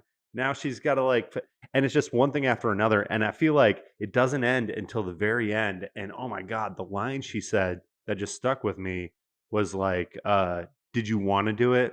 Well, that's all that matters. Yeah. You know, you don't, and it's essentially saying like, you don't have to label yourself something, which I feel like we try to do to especially like junior high age kids and like young high school age kids, because they're going from like that big life change with puberty and everything. and we want to say, oh, this person's being kind of a tomboy, so they're going to grow up and be gay, or oh, this person's a ladies' man, they're definitely going to be straight. Right. And yeah, it's really unfair, and it puts all this pressure on kids. I think my favorite episode is episode 2, which is about a woman who she has a condition where she actually is like she's awake at night, and it's like it's a medical condition. It's not like she said she's she tries to stay awake during the day and she's so exhausted, and then she meets a guy at an all night diner and they start a romance, and he's he lives a normal life, and the stress of the two of them, him being a night girl, her being a night girl, him being a day boy. I thought it was just really well done. I thought the fights were believable. I thought that the way they resolved it was really sweet. Like that was for me the best episode of the Mhm. season. That one was great because if you've ever been in a relationship with somebody who works like food service, Yeah, like they're a waiter or a bartender, yeah, and you don't work those hours, it is really challenging. Like they're doing, IHOP at like 3, 4 a.m. with all their friends. And it's like, yeah, if you can stay up that late, you can go hang out with, your girlfriend that night, yep. or you got to wait till the weekend. And they really, did a good job kind of going through all those challenges. And even though this was kind of a more extreme one. No, my favorite one I have to talk about is episode 1 starring Minnie Driver. And what I love about Modern Love is these aren't just, boy meets girl stories. It's not about two people falling in love. It's about much more complicated love.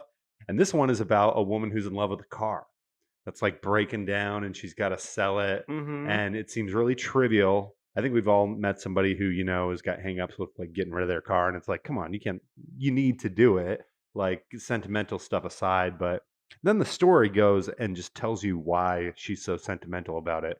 And by the end, I was crying for that car. Yeah, and I lost it. I also think that doing the story of someone who lost their love and has new love, and how that works between the two of them was really really good and really interesting. And that's one of the things that Modern Love does is it's not just about like boy meets girl falls in love. There's more complication to it. It's based on a New York Times column, and so you get things that are a little more tricky and a little more quirky, and they're not just all heteronormative happy ending kind of stuff. Yeah. It was really good. I'm hoping there's another season coming. Again, as with you, Kyle, I think season 1 was kind of magic. This wasn't on the level of that season, but it's still one of my favorite things I've watched this year. Yeah, and unfortunately, I think the episodes that we're not talking about are the ones, dare I even say, are like the least, my favorite of the season. They're Yeah. just getting judged on a really harsh curve. Like everything this Right. season was good. Yeah. And I don't know. I'm hoping next season maybe they go back to having a victory lap episode. I kind of hope so too. Yeah. Another thing that I thought was, and I don't know if this is better or worse, but the first season had a lot more star power. Like Anne Hathaway, Yeah, Tina for Fey, sure. John Slattery, like lots of names. And like Minnie Driver's pretty big. She's not like Tina Fey and Anne Hathaway big, but yeah, I Yeah. don't know. It just seemed like they didn't have as many of like the big names this season. And I felt like the big names were nice because it was a way for me to get my friends and family to watch the show who aren't watching as much as we do. I could Mhm. go, oh, you like Anne Hathaway? Check this show. Or you like Tina Fey? Check this Right. episode out. Christina Miliani. Milioti, yeah, yeah. I'm messing up everybody's names tonight. Yeah. And yeah, for this season, you don't really have that to like send people to it that way. It's kind of they're banking on just like the people who are digging season 1 are going to come back for this, and they're not going to be disappointed. I Yeah. mean, it's still pretty good. Yeah. I never plugged into season 1. The something about the star power of it and the ad, it looked like a Woody Allen pat on the back about New York, and it just Or it kind of the marketing looked like the Love it Actually, kind of had that vibe. or And like Yeah. it those just types of then when I movies. watched, I never plugged into it. This season not having star power probably helps for me, but this feels like you made an NPR podcast out of a New Yorker article I didn't read, and this is the show of it, or like a beer flight of several Noah Baumbach movies I didn't see, like just the middle 30 minutes. I watched the first one, and this is an exceptionally well done show that I do not ever want to watch. I didn't make it all the way We through the are Minnie always on the Driver same episode. page on these sort of things. Like, I honestly, What do you when mean, it the guy's got to the not point comfortable with where she and the crying? ghost in the car pull up to the cancer thing, and I was like, fuck this, and turned it off. It's like, because the whole time I'm like, well, she has some, it's like watching the season finales from This Is Us or something. Like, I just don't want to watch this. Yeah, I don't know. I don't think I was as much as less, but like I watched 3.5 episodes. I'm like, this is fine. It's not really doing a whole lot for me. I guess I'm more of a future love type person. I appreciate a cyborg dick. Do you watch season 1, Nick? No, I just watched the first, the season 2. I knew we were talking about that, and I like the second episode. Like Randy was saying, I worked third shift myself. And maybe that was why I didn't connect with it as much of like, oh, this can work out. You just got to work out your schedules. What the fuck is what is the fuck are you two doing? Like, like it's really like their complication is so not really, so a little thing But to get over. he's a teacher, though. I feel like that was the perfect job to give him to where, like, okay, I could see where you can't go to work tired. And you can't like work at any different hour. You got to be there. Right, but at a then certain she, time. like, Right. I think it was at the point where she realizes she needs to make sacrifices on her end too. Which was with me, I was like, when I was working third shift, when I was dating, that's what I did, because when the person's on first shift, it's just always easier because there's nothing's open on third shift. No, everything is closed down, and so you can't do anything on third shift like at a night schedule anyway. So it ends up the person working nights usually makes more sacrifices than the person working days. That's just how it is. But it was I found it relatable, but also that relatability also made it the problem very easily solvable in my mind. And that's what all these the episodes I watched had like she doesn't want to sell her car. And that's about it. Like the conflicts are just not very conflicting. There is for me it was like when you guys were watching Anohana, and But Nick, I was like, you don't know that she has a history with the car. right, yeah. You didn't see the ghost. She can see. But then again, I was with the husband of like, then don't fucking sell it, Jesus Christ. But Nick, like she has history. like, what do you want from me here, man? Like, and don't get me wrong, it's realistic. I just don't find it very engaging. That's yeah. But yeah, like Anohana at least built up to the point where I actually cried at the end of it. These ones, whenever I got to feel like I know the character and finally got to know someone, the episode ends, and like I was like, oh okay. Yeah, well, I just feel just dead starting to inside care. and heartless. Like I didn't connect with Anohana or this. I feel like Modern Love could have a Criterion disc of it, and I still just don't want to watch it though. Also, the one that with the train, Kid Harington, it ends without them actually meeting. Like he's on the street stalking the house. That was a bold move. I was That was not a expecting stupid them. move. Like it's Well, it's bold because none of their other episodes do that. Right, Like, but it's there's also usually dumb from a something filmmaking satisfying. perspective of like, well, he's gonna find her eventually. That's like not a I question. had to suspend so why not disbelief show on it? that one. Like, why not show them finally meeting each Yeah. other if we're gonna build up this romantic moment and not show it? That's fucking dumb. Like that's just like they're basically spending the whole episode promising you this big reunion and then not delivering on it. It'd be like if a movie built up a whole circular saw for an entire movie and no one killed zombies with it. It would be like a movie where you talked about the Last Jedi, but you never actually saw him do anything cool. Nobody would do that. Open your eyes and take in everything that you see. Look at all the colors, they're yellow, blue, and green. We can take an airplane and fly across the globe. Look down upon the colors, everyone, come on, let's go. Because love, love, love, love, love makes the world go round. Love, love, love, love, love, love makes the world go round. All right, let's do double desserts here. It's that time. Let's talk Ted Lasso and What If. And we'll start with Ted Lasso, which I swear to God, guys, I don't know how this show gets better every week. Dude, It shouldn't. Yeah. this It shouldn't be episode possible, is better than the Christmas episode, which was the best they've ever done. right? Talking about that fear every week of like they're gonna fuck it up now. This is or like they do something, and you're like, oh, this is where it goes all wrong, and you forget that they've gotten it right every time. this week I actually started to get mad at this episode of like, oh my God, Ted Lasso's fallen into stupid fucking tropes. And then about a second later, it clicked that like, oh God, they're doing a bit. They're doing a show-length bit. Oh my God. Rom-communism, baby.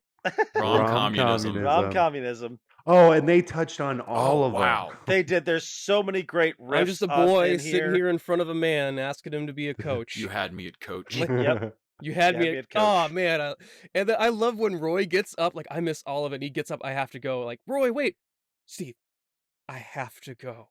And he gives him the nod. Oh man, it was amazing. Also, I was really worried. I was legitimately worried before the Christmas episode when they put on the black tape and stuff, because of the world we live in. I was like, oh fuck, it's going to be a season of them just getting hammered by this rich asshole. But no, they just moved on. Yeah, I guess. Yeah. I should have known to trust them. That basically they've got banter as a sponsor now, and they just fucking moved on from it. Like they don't have to show us all the horrible shit that went down. We get it. The implication is that they lost a sponsor over it, and some people are mad about it. Yeah, that's it. They also have an opportunity. They probably won't run with it, but one of the fun things about 30 Rock was people always buying GE. You know, like the whole Cabletown thing. Yeah. And just the kind of, so if they brought in like different owners and like different sponsors and stuff, that could be a fun opportunity for new characters. Yeah. They also, Nate the Great, I've been worried about him this season because his arc seemed to be, he's become an asshole who's a power bunker. And instead, they show that he still doesn't know how to wield this power, and have Rebecca and Keeley, which we don't see them interact as much, which I thought that was super fun to see them paired, and have them basically teach him how to get a table for his parents, and then immediately cut his legs off from underneath him by having Roy show up. Like, yeah. Oh, that was a little heartbreaking. How many times did you guys stop and watch the thing where Rebecca did the stand up and embrace her power? Well, I've watched the whole episode 3 times. If that tells you anything. And Keeley is just like, you're fucking amazing. Let's invade France. You know that's a real thing, Let's right? invade France. What'd you say, Kyle? No, power pose is a real thing that they teach you, and the whole idea is to make your body as wide as possible. It's similar to like if you're ever like up against a bear, you want to make yourself seem bigger than you really are. Yeah. But it does something psychologically where it like psychs you up, and there's different poses that you can do. She looks so fucking awesome when she. Well, she's so tall to begin with. She's so tall, and she's in heels. She looks like a fucking giant amongst Nate and Keeley, these short little Lilliputians. And it doesn't quite work for Nate, so he just like, you're Nate fucking whatever last name is, and spits at the spits in the mirror. Like what? Like what? I love like whenever I see something good with Rebecca this season, it reminds me what like a meaningful arc they gave her in season 1. Yeah. It really paid off. She has changed. Yeah, she went from villain to like one of the most lovable characters, and she gets to be just like a really great supporting character this season. Well, like, they are mining that arc that they built up in season 1, and they are getting so much out of it. Randy. Well, you remember the first time Sassy Smurf shows up. Yes. And is talking to Keeley. She says, "That's not Rebecca." Yep. She says that the person you were seeing, I don't know who that is. Think That's about not that Rebecca. all the time in Rebecca's this season. silly. And this is the silly Rebecca. We're seeing her. We're seeing the character that she was. And by the way, another thing I'd be scared of if they weren't so fucking good at their jobs, the banter connection. You know it's Ted. It's 100%. Oh, You yeah. see him. They show it. They show it. They could not have. But they could not have been more. They don't address it. So it's like, okay, I'm 95% sure, but then again, there's always that little chance because Ted Lasso, every time I'm sure about something, they fucking they twist it on me. So I'm not 100% on it. But that would be. It could be a fake out. That's what they're doing. That's got to be what they're doing, right? But I think the thing is, like, they have such great chemistry. I mean, go back and listen to those banter texts and put them in Ted's voice. It totally works. I totally buy it as Ted. But here's the thing: there's so many dangerous, like, because she's his boss. Like, there's an element of I don't want to watch. That's really even in the wish fulfillment world of Ted Lasso. I don't know if we should see that, but I trust them at this point. I'm like, whatever you guys are doing, I think you're probably Hear gonna me do out. it well. I think it's more likely that it's a fake out, that it's not Ted on the phone, but that at some point she decides it's Ted, gets her head around the idea, and then finds out it's not. Yeah, maybe so. Maybe so. Oh, actually, damn, that would be good. And it actually turns out it's her ex-husband. Oh, fuck. Gross. That's No. terrible. That's Let's mean. say Jamie wouldn't quote real. You ruined that. Yeah. I also, the stuff with Isaac playing the game Roy being good at coaching, as of Mhm. course he is. I mean, it makes sense. Was all super Yeah. fun. Ain't no side eye Yeah. like Roy Kent side eye. I love that they text the thing. How bright is his phone that when it texts, he lights up like he's at a flashlight underneath telling us campfire story? Because he had it set that way because he was ready. He was like, what a drama queen. Like he was just saying, Yep. Love Roy Kent. I also think their soccer stuff this season really looks is a lot every better than fucking last where. season. Yeah, Like, looks like real people playing soccer. it does. It does. I have no ability to tell the difference. I Well, last also- season you never saw their feet. Oh, yeah, that'll do it. I used to think that Coach Beard was the best character in the show, but I think Roy Kent has overtaken him. I think so. Ooh. he's amazing. He's hard not to watch whenever he's off screen, you're waiting for him to come back on screen. Well, everything Yeah. that's happened to Beard this season's been off screen. Yeah, that's true. We just All the keep stuff with getting Jane. like changes to his life. And I kind of. love Ted is like, I'm not gonna come coach for you. Like, and Ted is like, I don't want to make you do anything you don't want to do, which is such a Yep. psychological fucking mind trap of like, but you want to do this, so like, I love it. He's like, you ruined my favorite kebab place. it's like my Oh, church. this place is fucking ruined. And the kebab maker just pretty much calls out the storyline right beforehand of like what's gonna fucking happen. Like, Yeah. Yeah. And what was it? I like that at the end of it where Roy Kent comes onto the field, Nate gives him this look of like, fuck, that's what I was trying to be, was the tough coach. What the fuck am I Yeah. now? So he's gonna Yeah, have to find yeah, for another sure. angle on it. Yep. Also, that callback of them singing Roy Kent when he shows up, Mhm. like this is where he belongs. I love Yeah. it. Yeah. Yeah, this show is. I mean, it's top of its game. It's impressive. Like this is better than The Good Place at its best, which I didn't think was possible. Good to have you back, Reba. And that's such a great detail because you know it's been in the back of his mind this entire time because he doesn't Yep. have to call Keeley or anyone to know who that. Yeah. He already knows what this week's name is. Yeah, the Yep, Ted's moving yep. through a series of female country singers. So Yep, he yep, and knows, that's- like, it's always he's always been tempted. It's just finally he realizes this is Yep. what he wants. Like, Yep, he knows.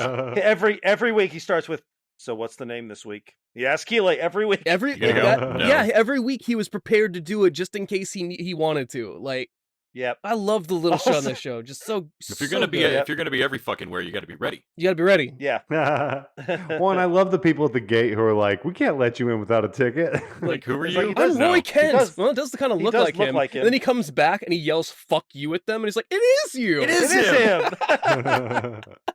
Yeah. Man, such a good show.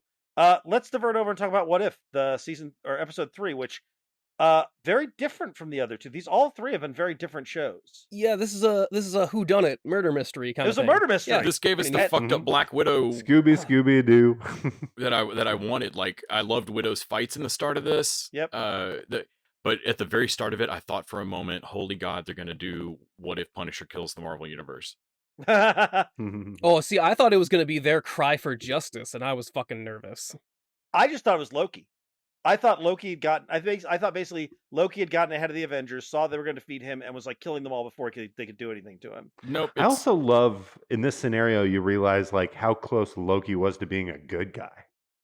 Like, I mean, he does take over the world at the end. I don't know if you. yeah, wanna but he call him a takes it good over with guy. diplomacy. Well, I like Does that he he? comes down as like, "Hey, you killed my brother." And I'm like, "Wait, Yeah. weren't you planning on killing him?" That's fucking Yeah. different. Beside the But point. yeah. Yeah, I had humans- reasons. You don't get to kill my brother. You're mortals. Yeah, yeah. I loved. Lake Bell, by the way, does a great job. Mhm. As Scarlet, No, she does great. And also this puts the Hulk in the same way that the Agent Carter one shot was put into continuity by the Agent Carter What If. The Hulk, which has always been sort of on the gray area of continuity, This puts the Ed is- Norton Hulk. is Yeah. put into continuity because they reference the shootout with Ross's men, and visually they Yeah. call that out. They're inserting Thunderbolt Ross in like the Black Widow, and out here, I think they're really gearing up that They're doing movie. It Red might Hulk, man. become important later. Yeah, that But Red they- Hulk. They also did not. John Hurt did not. John Hurt? No. William Hurt? William Hurt. William Hurt. Yeah. William Hurt does not play the role. No. But I thought was interesting. Nor does Liv Tyler come back for Betty Ross. Right. Yeah. Which is not shocking. No. Yeah.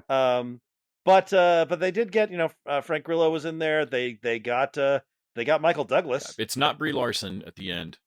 No, it's not Brie Larson But- either.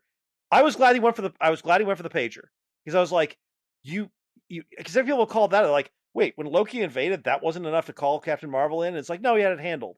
And at this point, he's like, oh, I don't have it handled. I need to call in my But big as soon gun. as he thinks of something like, okay, well, we're not just hitting this because I got it in my hand. I'm putting it back. Yeah. Well, Yeah. he wants the Avenger team because he knows Captain Marvel is off doing space shit. They can't always rely on her.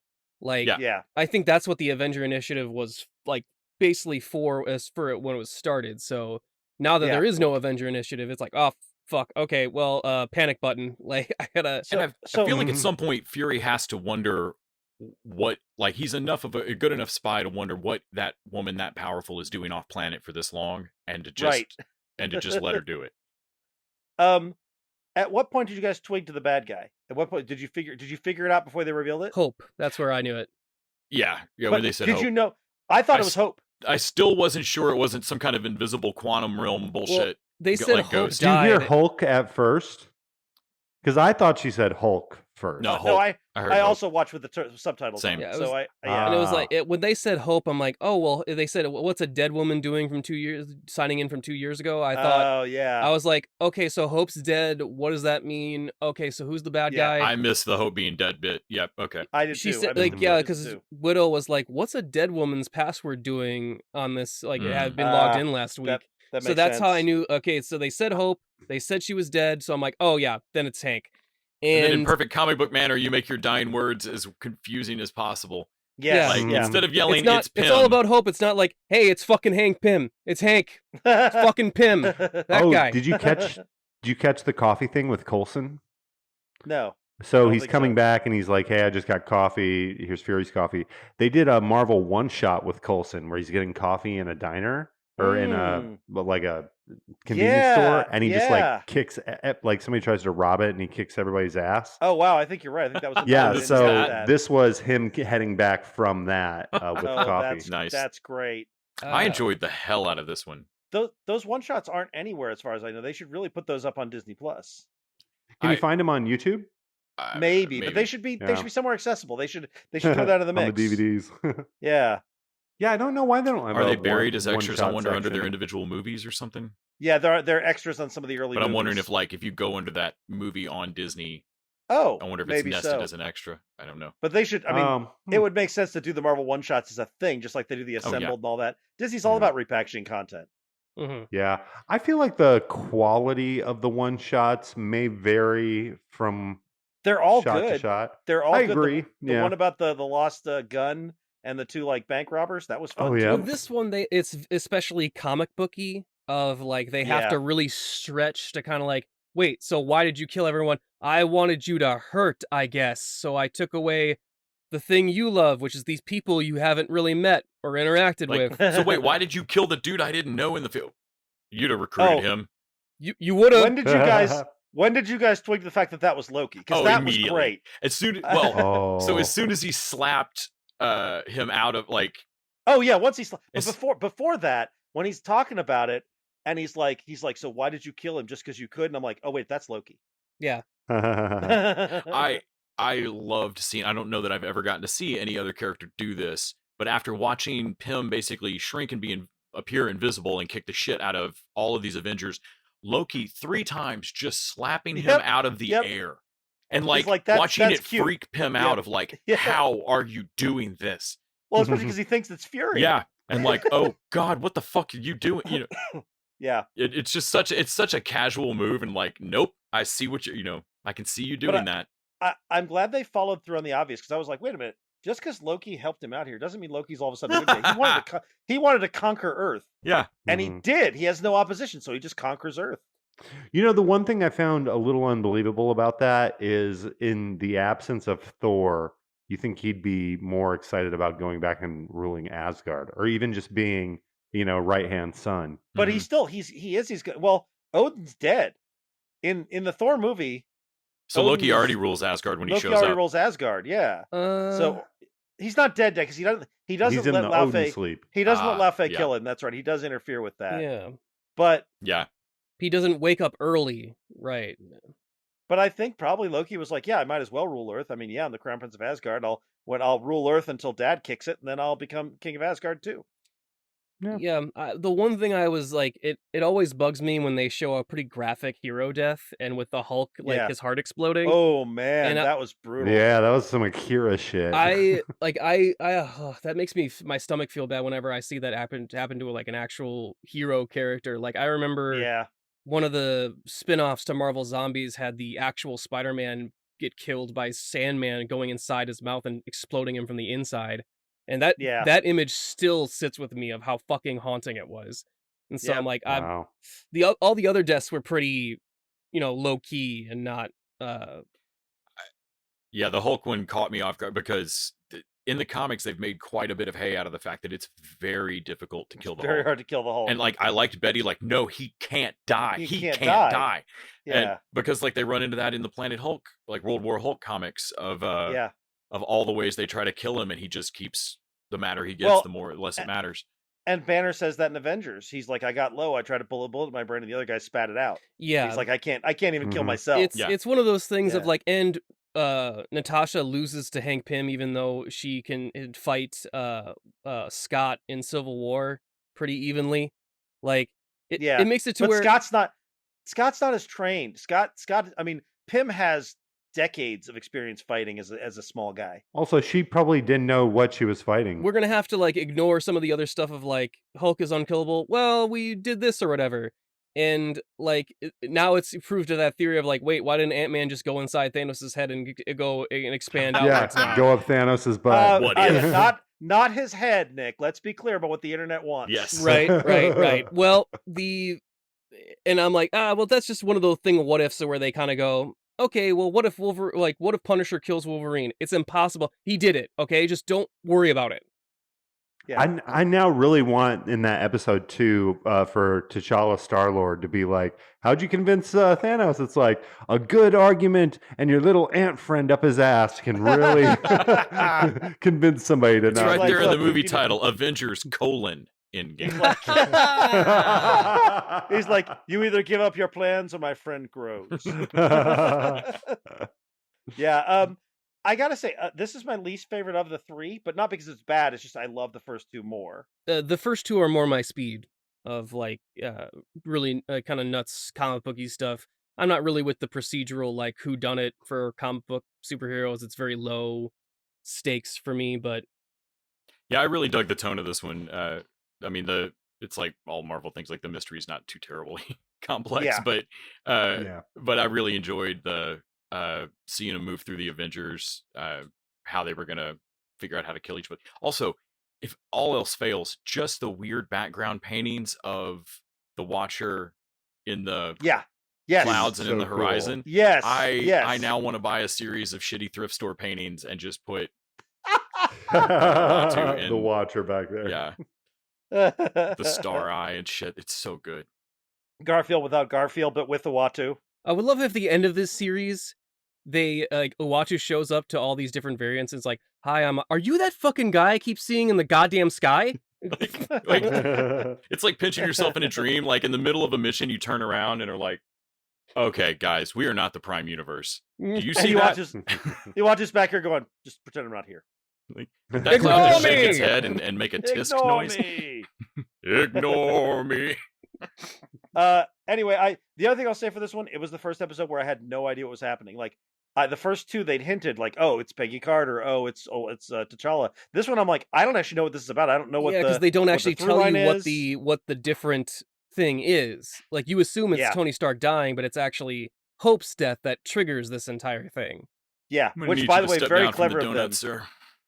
Very clever of them not to give that away in the title. Mhm. I thought that was a nice little bit. Yeah, so this was another great episode. Basically, no matter what else is on TV right now, we've got the double dessert of Ted Lasso and What If. So, and there's actually plenty of other good stuff on TV. We'll have more to talk about next week. But until that time, TV Dudes out! The TV Dudes is an independently run podcast out of Austin, Texas. We are exclusively listener supported. If you'd like to help us out, go to patreon.com/TV Dudes. You can also find us on Facebook, Twitter, and Instagram at TV Dudes. All the music for our show is done by our friend and original TV dude, Gregory J. Amani Smith. to find out more about us, go to thetvdudes.com. I'm Randy Lander. I'm Les Weiler. And I'm Kyle Scott. Thanks for listening.